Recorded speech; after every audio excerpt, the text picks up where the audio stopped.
start off by saying congratulations on this single. We've been playing it on our show now for a couple of weeks and we've been getting so much feedback about how much people love it. So congratulations. Really? Wow, that's good to hear. So tell us a little bit about the track, because one of the things I love about this track is the real blend of genres that we find with the track. Tell us a little bit about how that came about, that blend of genres. Look, I'm a big believer in diversity, and I love all sorts of different genres of music as well. I love pop, I love metalcore, I love rock, and I thought, this is like something for me. It's a way for me to create my own sound in a way.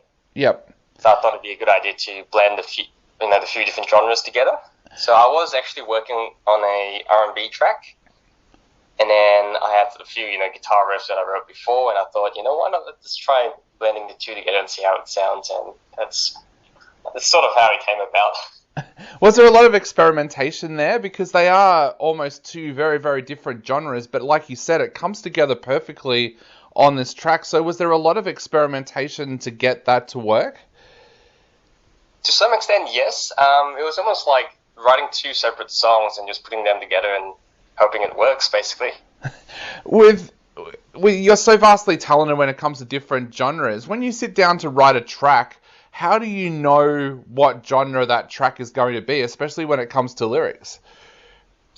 I set my mind to it. So, like, from the very start, I would say, okay, I want to write an EDM track, which I am actually in the process of.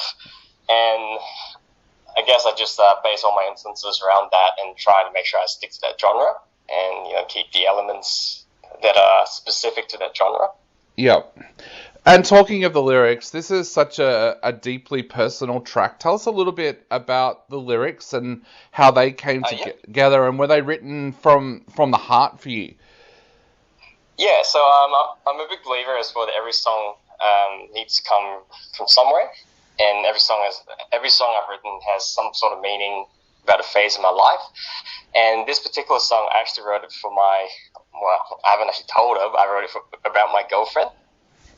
Okay. She's been very insecure about how she looks and how she feels about herself. So it's just more of a matter of, I guess, accepting, just being who you are and loving who you are as a person, and just loving your inner beauty and the way you look. And I guess in terms of the video, I wanted to exaggerate that a little bit. So by making the characters look out of the world, some non-human characters, and yeah, that's basically how it came about. Did you find the lyrics quite easy to write? Was it a track that came to you because it was so personally? Did it come to you easily? Yeah, it was just basically expressing how I felt, but in a more structured sense, if that makes sense. Yeah, definitely.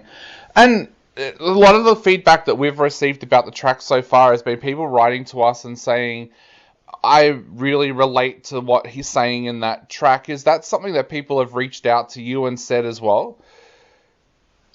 Yeah, it's been a bit of yes and no. I mean, there's some who really get the message and they think it's the video portrays it in a way that's it's easy to relate to, like just being isolated from society and all. But to some, I think they weren't a big fan of the whole alien vibe. Yeah, thought it was a bit strange. But what about the lyrics themselves? I've had a bit of mix. Yeah, I was going to say, what about the lyrics themselves? Have you had people reach out and say, hey, I've listened to those lyrics and I know exactly what you're trying to say and how you feel?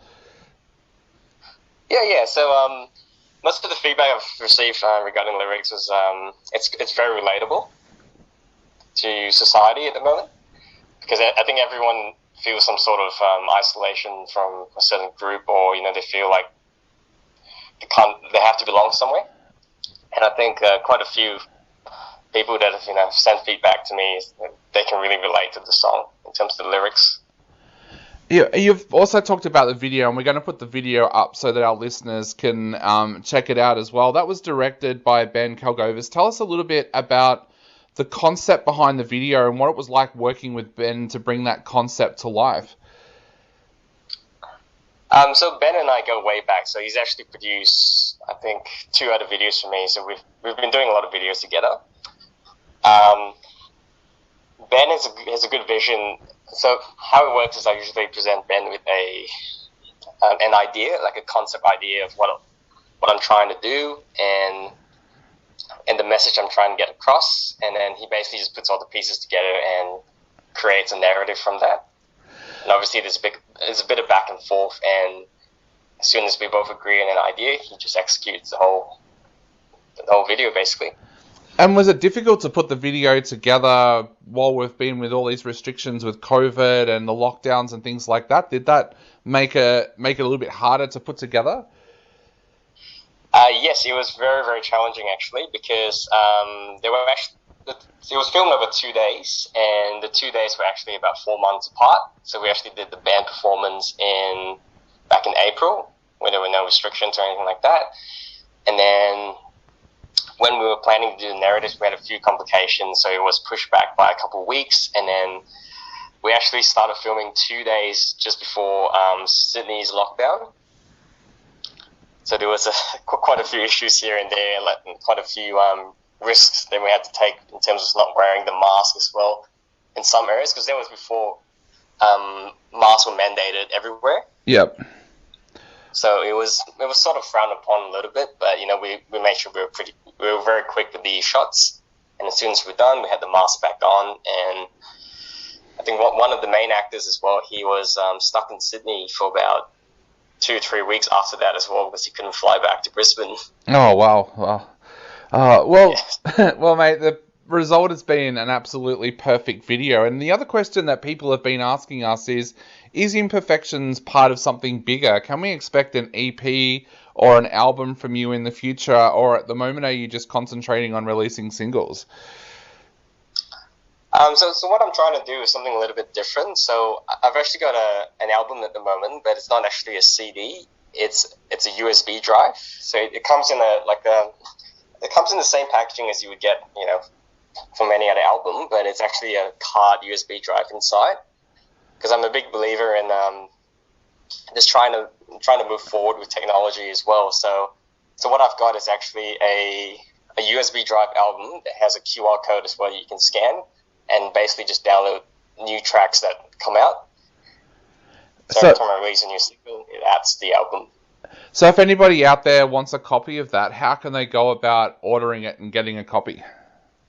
Yep, so they can go on my website. It's Kevin Tiah, which is KEVINTIAH.com, or it's on Bandcamp as well, so they'll be able to buy it off there as well. Awesome. And now that everything's opening back up and we're seeing less and less restrictions, what are your plans? Are you hoping to get out and do some shows, or are you hoping to head back into the studio and record some more music? Yep, so at the moment I'm probably about 80% of the way of finishing my EDM track. So it's something I've never actually tried before, so I'm hoping it turns out alright. I'm doing an EDM track, and I'm doing a collab with a rapper as well. So we're doing it's sort of like a gangster rap metal song. Awesome. It's going to be something a little bit different as well. Yeah, I gotta say, being a fan of Body Count, I cannot wait to hear that. Thank you. So what about shows? Are you also planning to do some shows now things are opening back up, or is that something that you're still pushing way back into the future?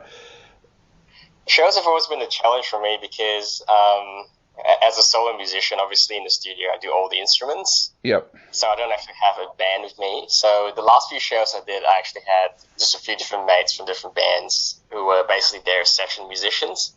And it's been quite challenging, as you can imagine, to get, to find the commitment from everyone to, rehearse and learn my songs. But I think after lockdown, it's been a little bit hard to get back into it because of my day job as well, which basically takes up most of my time at the moment. Yeah, know that feeling. But mate, we are going to take another listen to Imperfections on our show right now. So what would you like to say to all of our listeners out there before they take another listen to this amazing track? And is there a way that people can reach out to you as well on social media? Yep. So my social handle is basically just my name. So it's my first and last name, which is Kevin Tiah. They can leave me a comment on YouTube or my Facebook page on Facebook. I think the message I just want to share is to love yourself for who you are, because there's always people out there who can cherish you for who you are, and make sure you're not hanging around the wrong people.